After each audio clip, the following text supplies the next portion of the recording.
This program is brought to you by the Brennan School of Business at Dominican University, along with Professor Zack. I hope you enjoy. Broaden your mind instead of being limited in how you think about things or people. And since we have such a diverse group of people here, this is somewhat of an international conference. So everyone should communicate and say, hey, that's a totally different approach. I don't do that where I'm from because of this, and that. What's your approach in your culture? What's your approach in your culture? So we would all bring it together and say, okay, now I understand what I need to adapt in order to do business with X, Y, Z. So that's the point of the class. Who wants to go first?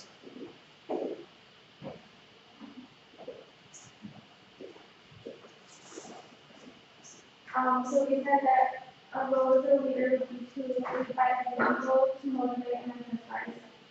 Another would be to provide the tools for them to be efficient, to understand their different work styles, and to know how to solve different problems and be ready for everything. And then leaders have to take on different roles, so we can wear different hats, whatever needs to get done, so you have to do it.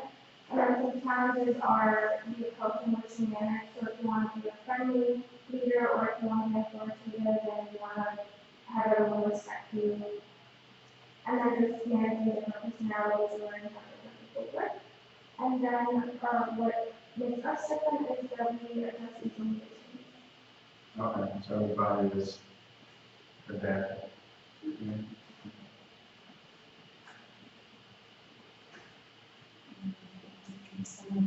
So we decided to rely on the role as a manager, and we said that manager's role is to guide people, responsible for the efficiency of the people, and providing them with the leading more effectively possible, and also lead by example. For how complex it is, we said it depends on the personality, and also depends on the number of people you're in charge of. Obviously, someone who's in charge of a small boutique is going to be under the same pressure and complexity as someone who's in charge of a department store. And also how well we deal with pressure. We feel like each person deals with pressure differently. So, it might be very complex if you don't deal so well with pressure than you do. You might not be all that much to you. For challenges, we said it was the different personalities of your employees that you have to deal with, all of the responsibilities as well, and motivated employees and communication, so that communication is a little bit of a more of a challenge. Also, from what differentiates us from others is experience, adaptability, willing to listen, and trying to understand as well.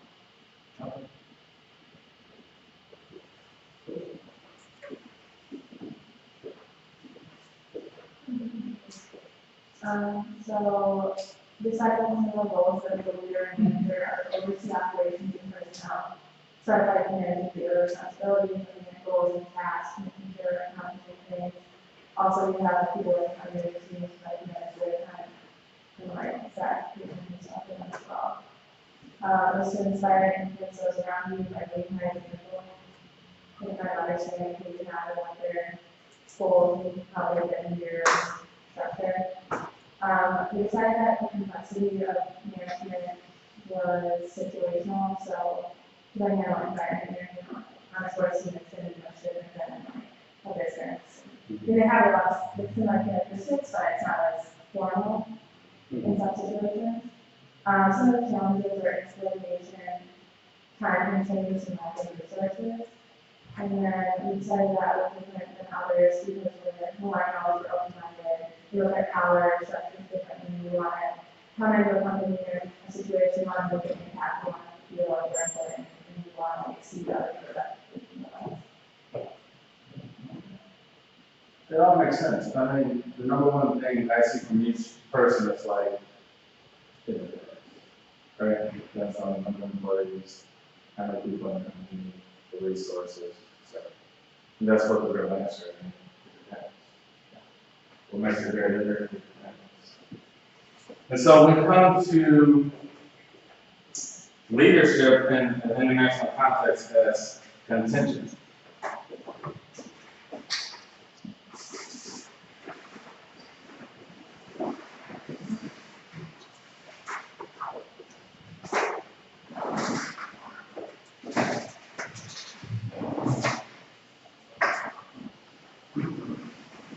part of that.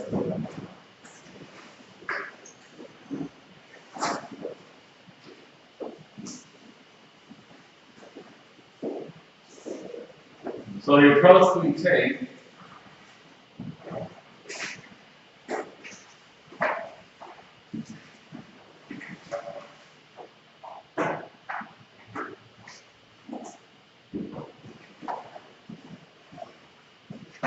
is a continuum.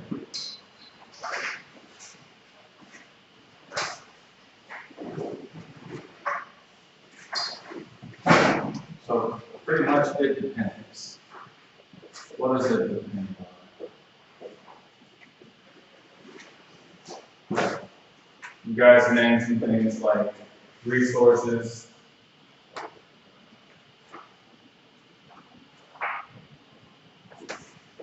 employees,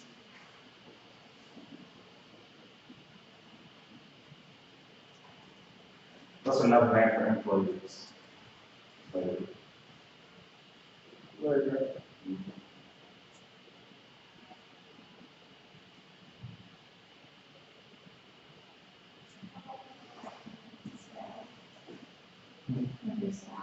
Staff.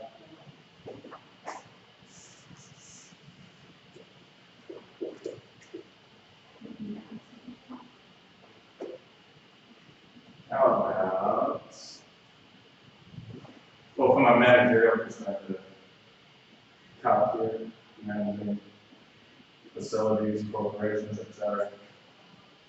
It's kind of hard to say, but it really is just human capital.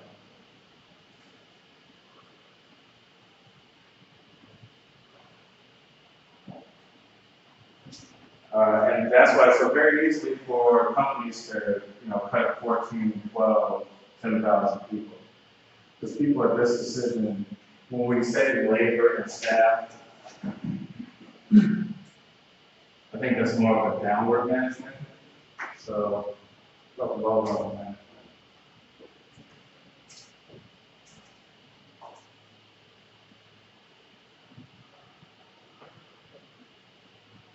These people are just pretty much numbers. And that's really how they have to be viewed in that context.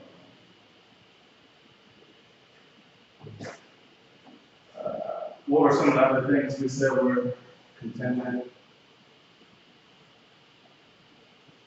Things like motivation.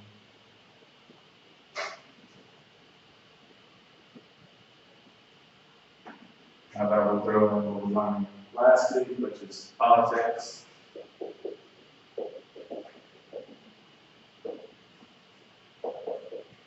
Technology.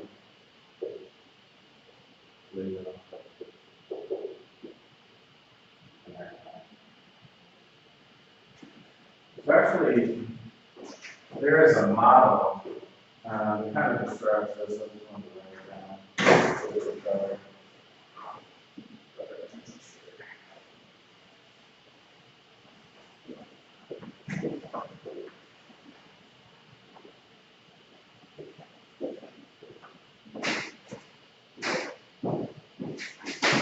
We'll call this the Zack model. Professor Ross.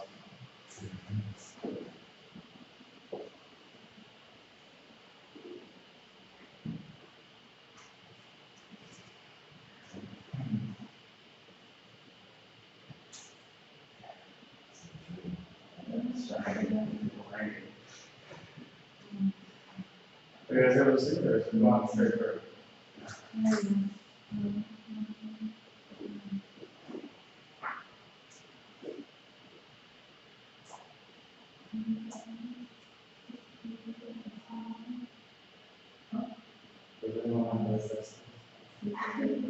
I think you can do it. Use like the secret digger with an Excel. What's that? Use like that secret digger with an Excel record. You'll reduce it better. Are you putting it transparent?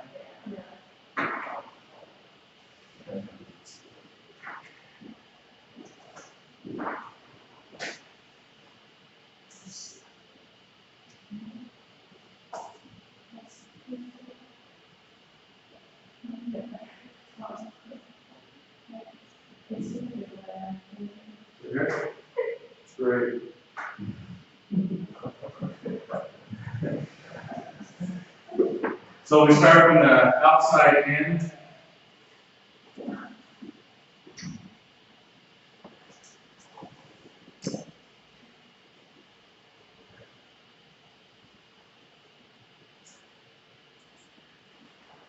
So if you're working as an international manager, you have operations in Europe, what is the first thing you need to evaluate overseas?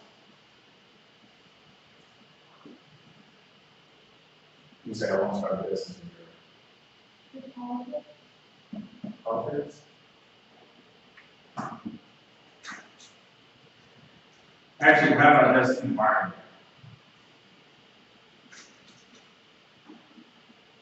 Do you mean like legal environment? Yeah, but I mean, politics. Geography of it, like where we located. Yeah, I mean, that. Yep. Yeah, I think that. Well, Say there's sophisticated requirements, you need to update like a full record product you can sell. okay. I think that would go more, okay, so think in terms of this. You have three facets, which is the global. You have to look at that before you look at the regional. You look at the regional, which would be the country you're going to be working in. And then you'll look at the local, which is actually your company and how you structure it. So from here, on a global scale, we're going to look at, let's just say, trends in Europe. Is this one up? Are you guys able to see? Oh, barely.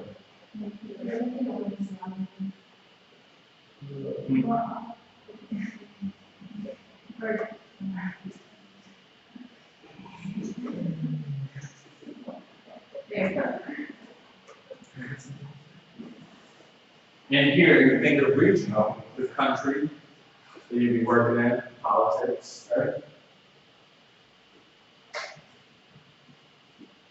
Like you said, socioeconomic. Yeah.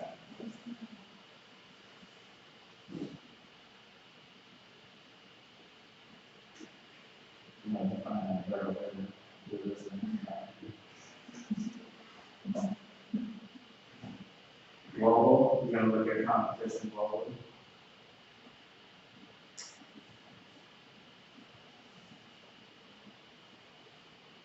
Regional, you're gonna look at tech. What's the technology like in the country? How's the infrastructure for it?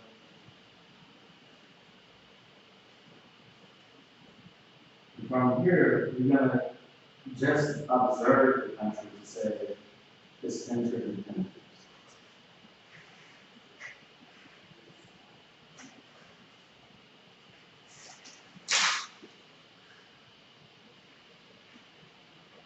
Basically, how restricted is this company relative to this? What are some of the things you'll look at in your operating environment as you're operating the company? What's the impact? Resources. Okay. Resources.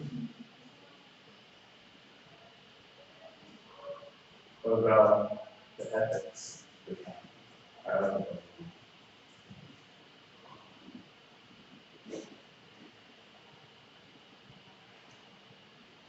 Maybe the culture. Actually, the culture overlaps because it comes here too. The country has a culture. I wouldn't say that the world has a culture. It's very. And CSR is always.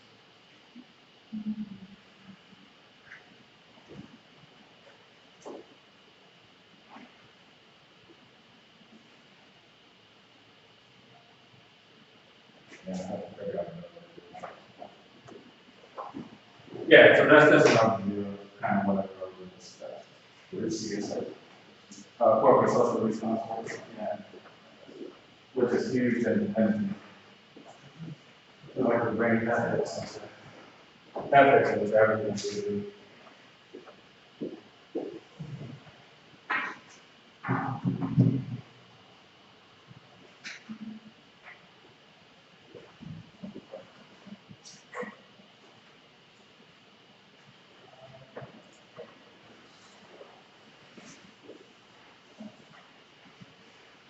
So in looking at some of the environments that exist around the world, we see that people are starting to create alliances. Countries are starting to create alliances. What would be the reason that countries would want to create alliances amongst each other?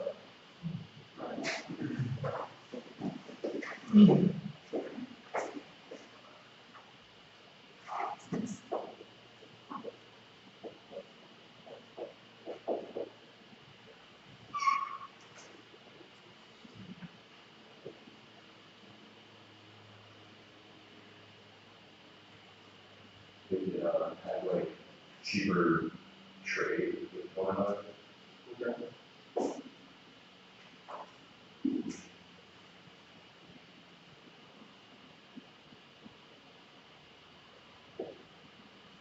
Well,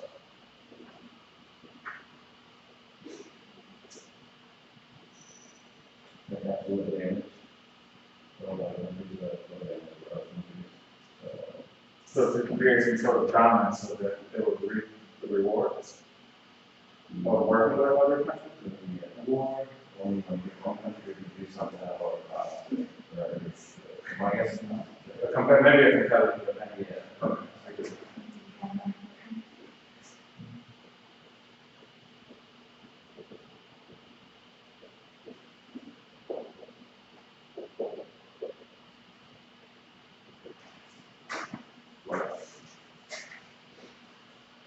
Yes, sir. War, yeah. Like an alliance with Russia, maybe we're gonna win. So, this war, I think Good that affects business. business. Don't you think? War affects business? do you want to know that thing? Guns, weapons.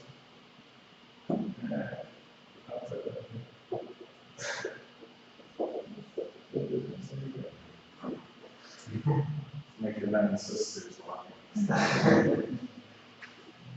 To create like support independency. So Yeah. like if you're struggling in town, people you're aligned with will want to help you because they benefit from your goods and services as well. Mhm.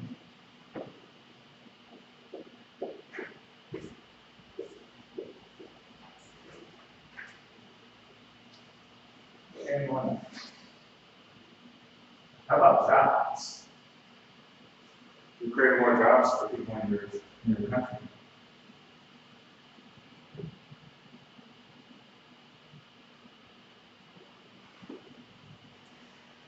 About increase your GDP. You open up your borders, open up your trade, now you're allowing for an entire, international global market to buy things that you have, resources.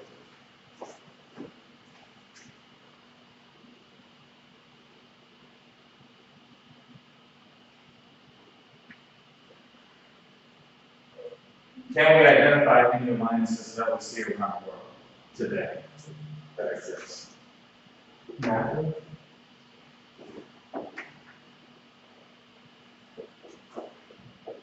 Does everyone know what NAFTA is?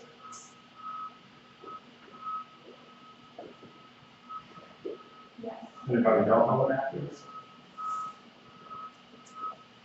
Do we know the countries involved in NAFTA?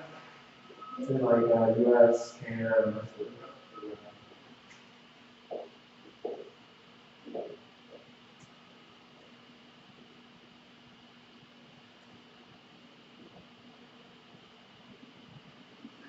NAFTA is huge. It's made a lot of impact. I think particularly on,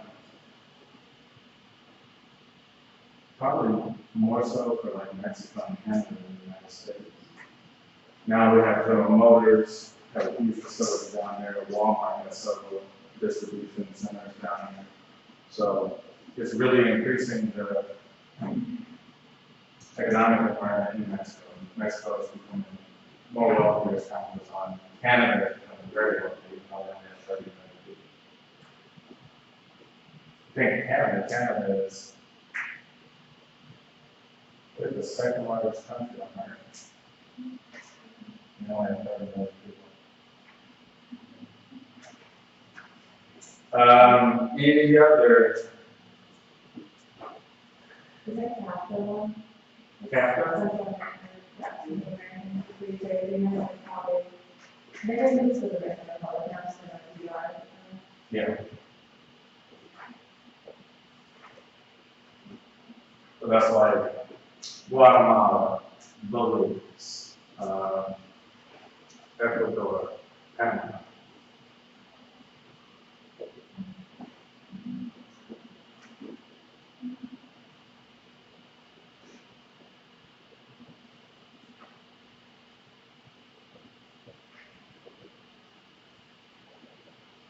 What other alliances that we aware of?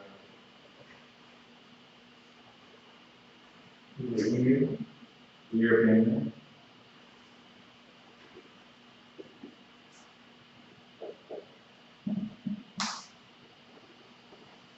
What does that mean? Very, very, exit. Very, very much the European Union.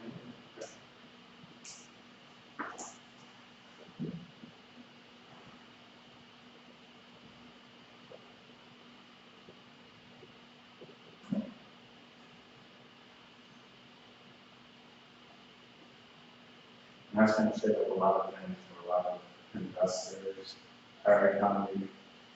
It's going to be interesting to see what happens. I don't know how it's going to work out, but I'm not really sure. Have you ever heard of the AU?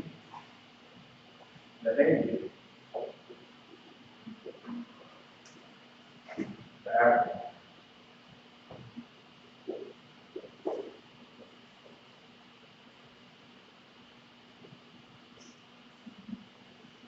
So where the EU is around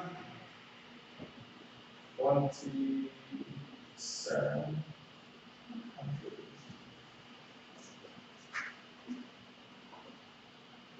The EU is about 53.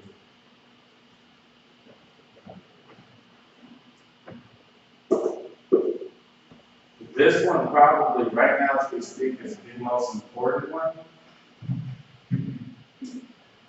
because it's open season. It's 53 countries in Africa. As we saw, Facebook is trying to launch a satellite, which blew up. They're working with Elon Musk, what's the name of that company? Tesla? SpaceX. Elon Musk. So you can do some rockets that work for NASA and stuff. This one is probably the most lucrative one right now as we speak. The Chinese are building up infrastructure everywhere. And you can go to places like Nigeria, Kenya, and you will see a lot of foreigners. You'll be very surprised. Because their governments are very lax.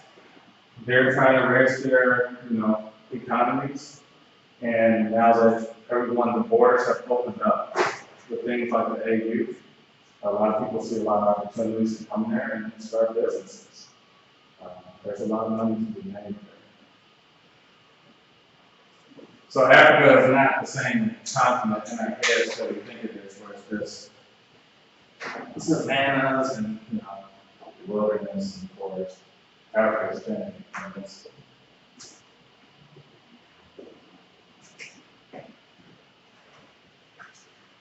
Are you guys familiar with international business? The BRIC nations? Oh, I'm going to have to review on China. Yeah. India.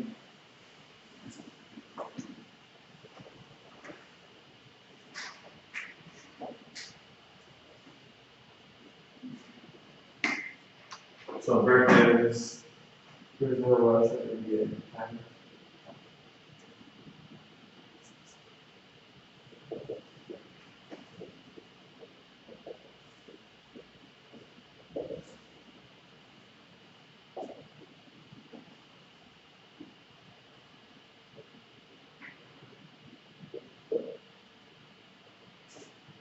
So what makes these so? What makes these places so important to operate in business?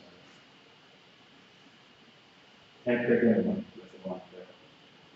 We're counseling with emerging markets, a lot of potential for investors.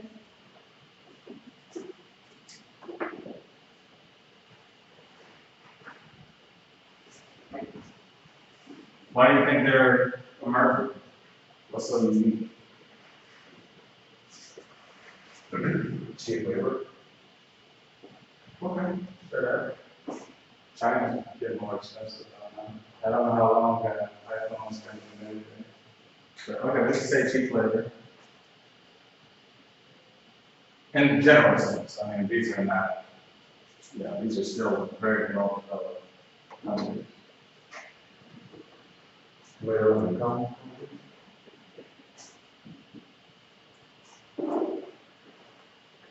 You said middle class, Where do they come? middle income.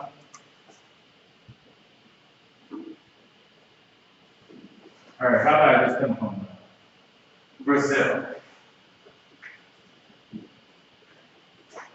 Is there anything you think about Brazil? This is about the fact that they all have kind of like a coastline, so that makes it easier to import and export stuff. Yeah, let's support it. Those geography, right? What's the language they speak in Brazil? What's that? Portuguese. And what else?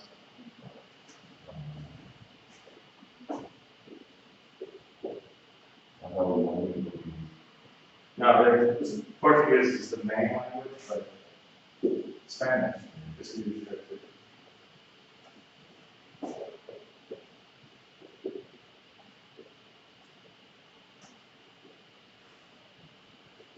We're talking, maybe the fact that's the largest country in South America.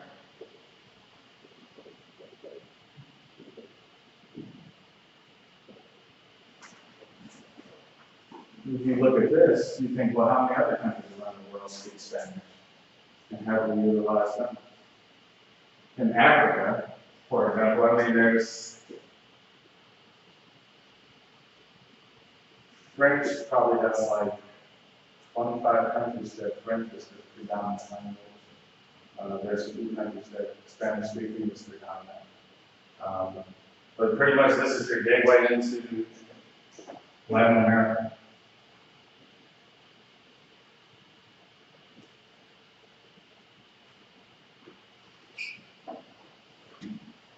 What about India? Anything unique about India? Population. Which is Like what, 2 billion?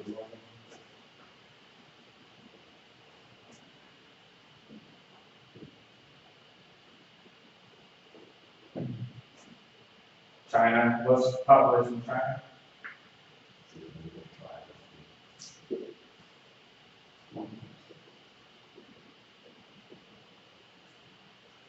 And this goes back into what we talked about earlier.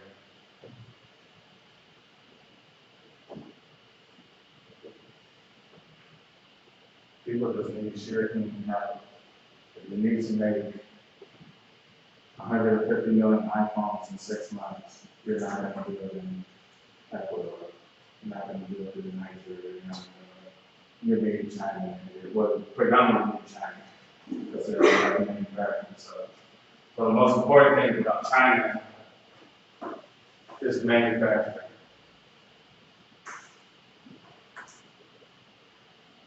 India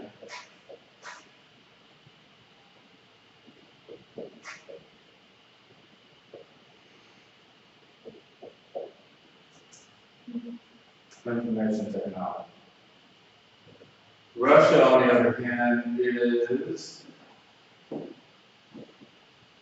the largest country on earth.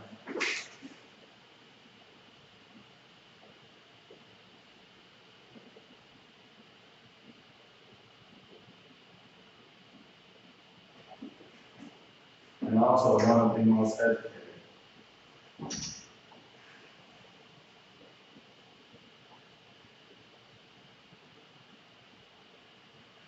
Roughly about 150 million. A lot more before they broke up the USSR.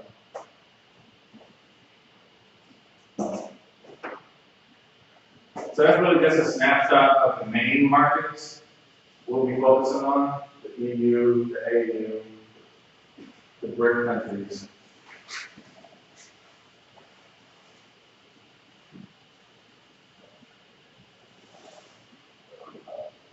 So actually, the book talks about China specifically. It gives kind of a synopsis on how to do business in China. I guess you kind of like 10 key elements of what would be important to do business with China. I could write some of those down, but I'm just thinking, since we're all such a diverse group,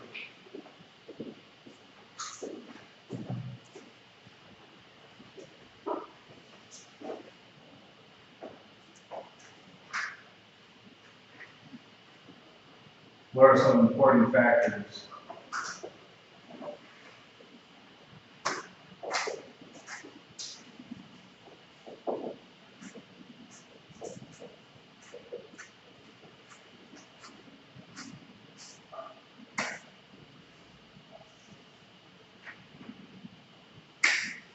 So we got some people who went out of the country, all the time, right?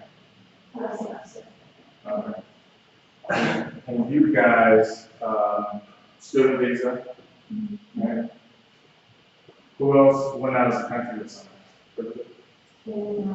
Spain, Morocco, Guatemala, Canada.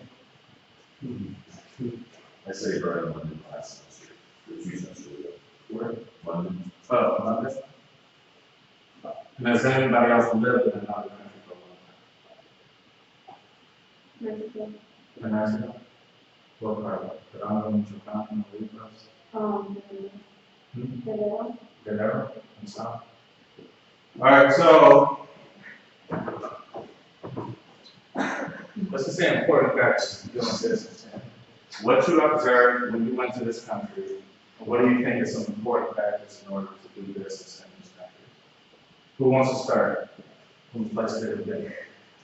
So like when summer went to Spain, study abroad, and one of the things that we didn't know is that the people in the train were on strike. They don't have any sort of like communication through like phone. If it's terrible online, it's terrible visible in person. And even then, we didn't really know someone to directly help you solve the problem. So we had to train that to the very supply at home. But they were on strike, so we didn't know our train was going to leave, what train was going to be on, but they didn't tell us anything.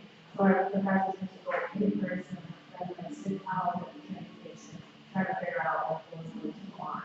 And it's like, we tried calling, we tried figuring it out, and there was no sort of like, communication had to be like face-to-face. So it had to be facing. It had to be. Any other like electronic media or something? Okay. So Spain. Face to face.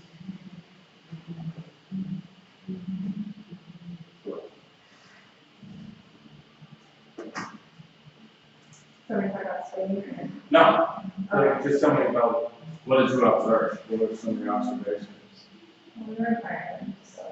I think that they're very,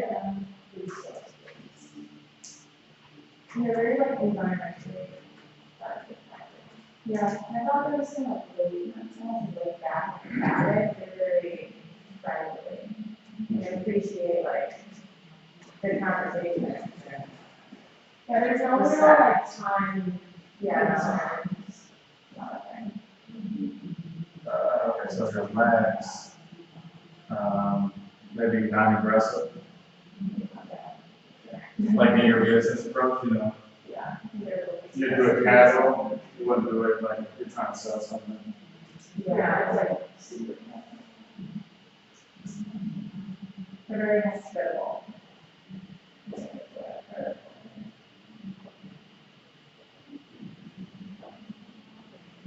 You guys, what about in reality?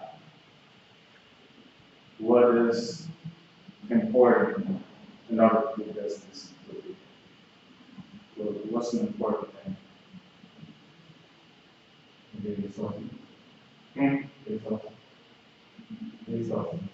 What's that? Oh, research. I'm getting that. So resources, what do you mean, like money? Well, yeah, anyway.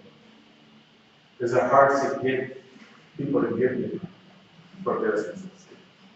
Yeah. You know, I mean, like, yeah. So,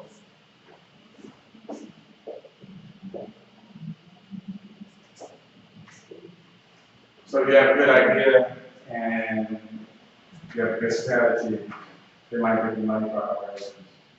Whatever. Okay. Yeah, well, it's something like this, like, already, like, they really like, the things that people need, like, if you go to business, provide services or products that people need. That would be good, but people really like new stuff. So like, if you like open a sushi restaurant, for example, or something, it would be really huge, even people who really never ate sushi before. Okay. You So they like new.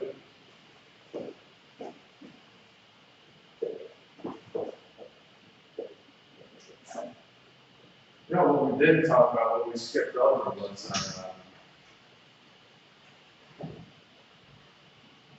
Middle East. Like, what are the major countries doing business in the Middle East and what? Oh, you know, Qatar, UAE, absolutely. Saudi Arabia, Yeah. and Kuwait. Yeah, I think you too. Anybody else want to put someplace they've been that's looking for? So in my mom, we don't technically have a lot of department more, like stores that people actually go in and buy. So Where? in one mall. Guatemala. So unless you live in the capital, you're probably not gonna find a mall. The closest mall to where we're from is like half an hour away, and that's still the longest I've ever. But what they do is they do a lot of Instagram selling. So they create their accounts through Instagram and Facebook, and that's how they sell all their products. Whether it's like a catalog or it's like actual clothes that they'll buy from someone and then they'll resell them. So is it like infrastructure is the problem or transportation? Like, do they not have the roads, or is it too many hills and mountains? They don't have proper roads? I think it's a little bit of both. Not a lot of people have credit cards either. So when you buy something from someone online, what you do is you go and you direct deposit something from your bank. So they'll give your account number out. But it's not really, the roads have a lot to do with it, but no one has like an specific address either. So I guess it's a little bit more hectic that way.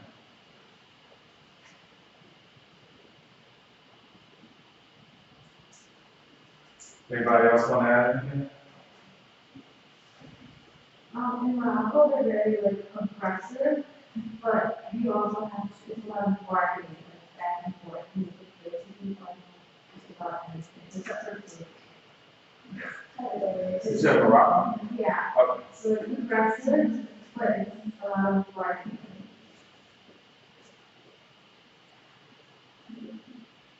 I like art and artists. That's how it is too.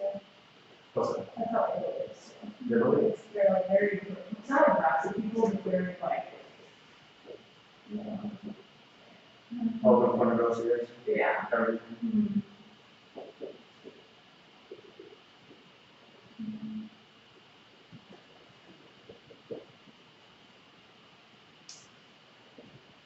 Anybody else want to add? Some places then? Just some, like, one specifically, not all written, but they're just really concerned about quality over anything, so they're willing to pay a little more as long as it's local, like, as far as food, like, everything there, it's like not GMO, local, high quality stuff. So they care about getting the best. Yeah. And not cheap on it, the best about it. Yeah, they just care about the quality of the product.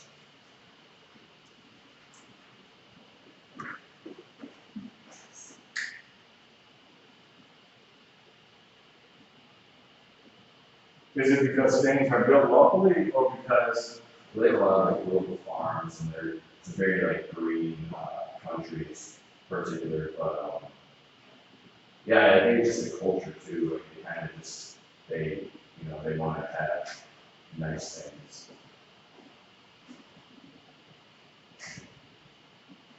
And I think the value of the first time. Yeah, but now it's less than $1.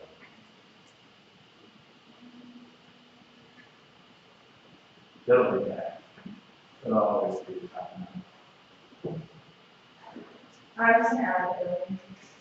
Yeah, As well. Mhm. I think they're very into like family-run businesses. Like there's a lot of weight put into like this is what my family did, so that's what I'm gonna do. Type of people like maybe the shop owners and things like that. It's well, how long have you been doing this? It's like, well, my grandpa did it, my dad did it, so how you doing it? Type of thing. The last names. Oh yeah, definitely. Everything's in last name. Oh, My my dad, he's from Sicily. He was from Sheffield, Sicily. And I still got like great grandparents there. But everything here is last name. Even the towns are all last name. People who live in town are all named after the town. So you always find Corleone. There's a lot of people named Corleone. And New York. The Godfather of the largest mafia too, the largest post office is Corleone in Sicily. absolutely. So even they have a brand. So, criminal organizations, we won't get into those organizations, but even they have brands. All right, so looking at all of these different variables from all these different places, we have to try to formulate what it is we need to know in order to be successful and thrive. I was going to talk very briefly about kind of personal things. So think of it like this.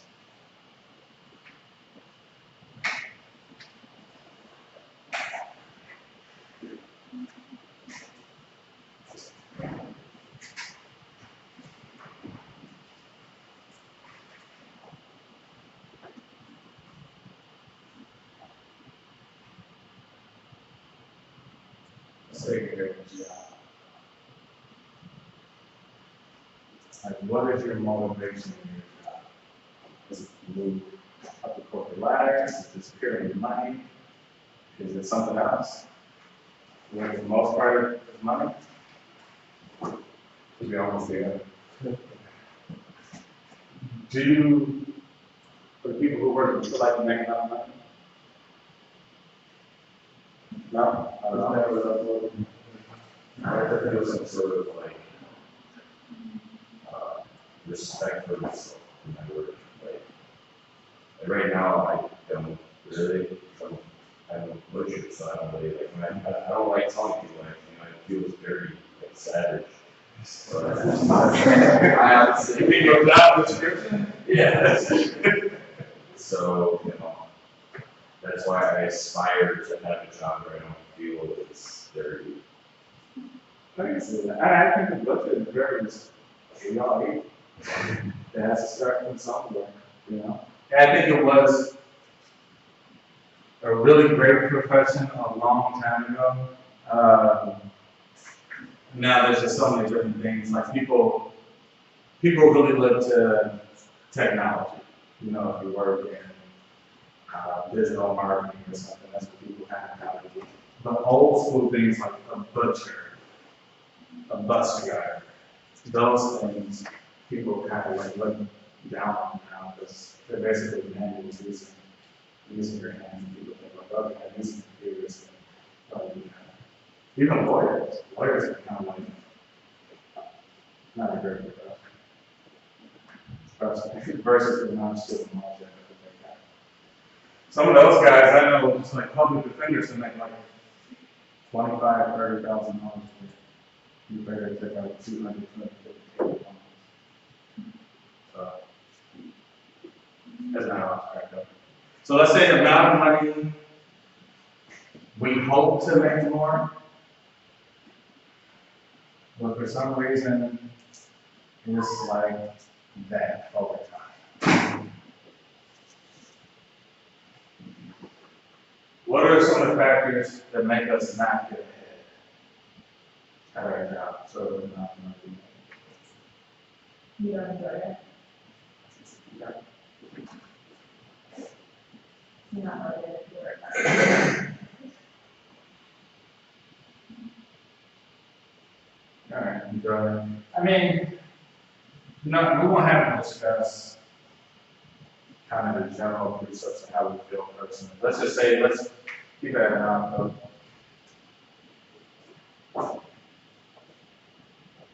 This is what keeps us down, which is directly related to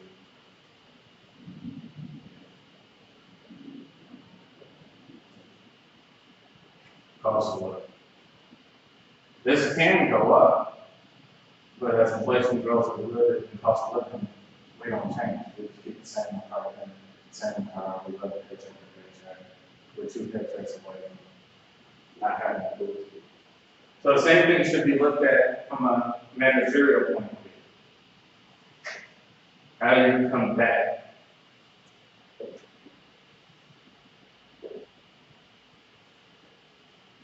these forces? You're out of a job if you don't make money here.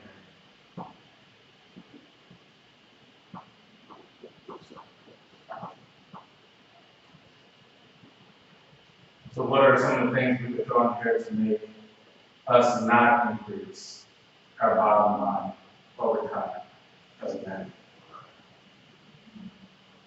Or football performance.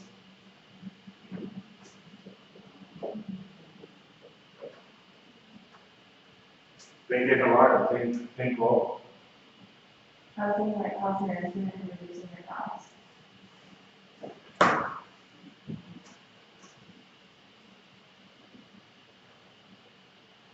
would say increase the cost.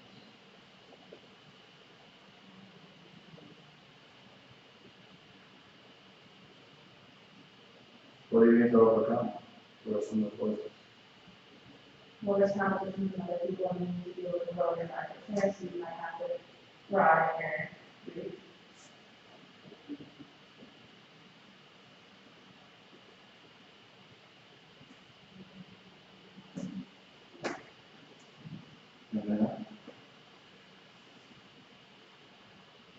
I guess we could go out and do it. Let's say tariffs.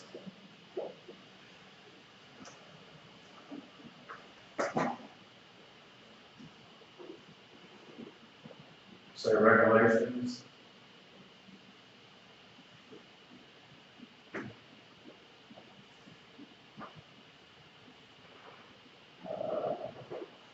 The natural resources.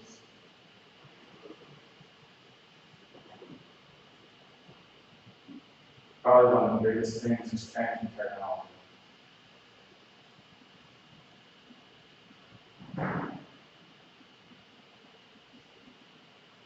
That one's huge because if you don't put in enough money for your technology to change over time, you essentially will be behind, especially if you are working in like IT, where you're dealing with heavy tech support services. Most of your money's going to go on there. If you're not doing what you got to do to replace that stuff, you are going to fail. I was going to get into the other 2 forces of cultural dimensions that we started on the first day of class, but I don't think we have enough time. I will show a short video, a TED Talk, a short one film leadership. And then I know in our syllabus, we talked about global updates on the syllabus. So that one, just come, next class, just come with something that's going on in the world and share it with the class, and we can discuss it. We'll have our own thing.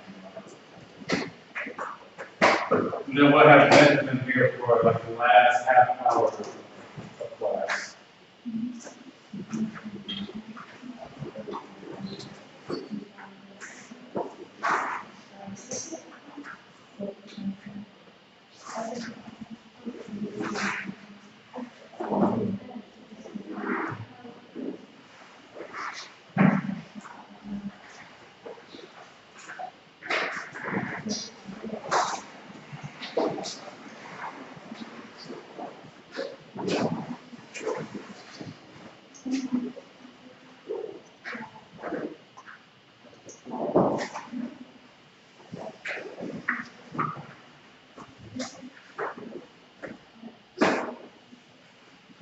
Okay, does anybody ever have problems like embedding videos into the PowerPoint? Never did show up.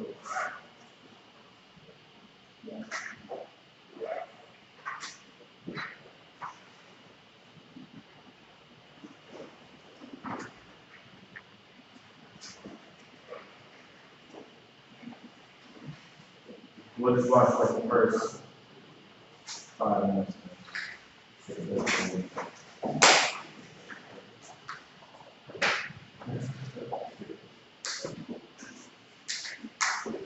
Let's suppose that you're writing a really important email to a colleague.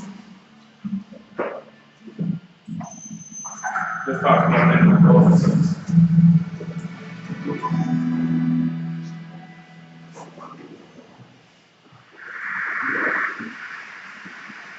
I want to introduce you to an amazing woman. Her name is Davinia. Davinia was born in Jamaica, emigrated to the US at the age of 18, and now lives just outside of Washington, D.C. She's not a high-powered political staffer, nor a lobbyist. She'd probably tell you she's quite unremarkable, but she's having the most remarkable impact. What's incredible about Davinia is that she's willing to spend time every single week focused on people who are not her. People not in her neighborhood, her state, nor even in her country. People she'd likely never meet. Davinia's impact started a few years ago when she reached out to all of her friends on Facebook and asked them to donate their pennies so she could fund a girls' education. She wasn't expecting a huge response, but 700,000 pennies later, she's now sent over 120 girls to school. When we spoke last week, she told me she's become a little infamous at the local bank every time she rocks up with a shopping cart full of pennies. Now, Davinia is not alone. Far from it. She's part of a growing movement, and there's a name for people like Davinia: global citizens. A global citizen is someone who self-identifies first and foremost not as a member of a state, a tribe, or a nation, but as a member of the human race, and someone who's prepared to, thank you, and someone who's prepared to act on that belief to tackle our world's greatest challenges. Our work is focused on finding, supporting, and activating global citizens. They exist in every country and among every demographic. I want to make the case to you today that the world's future depends on global citizens. I'm convinced that if we have more global citizens active in our world, then every single one of the major challenges we face, from poverty, climate change, gender inequality, these issues become solvable. They are ultimately global issues, and they can ultimately only be solved by global citizens demanding global solutions from their leaders. Now, some people's immediate reaction to this idea is that either it's a bit utopian or even threatening. So I'd like to share with you a little of my story today, how I ended up here, how it connects with Davinia, and hopefully with you. Growing up in Melbourne, Australia, I was one of those seriously irritating little kids that never ever stopped asking why.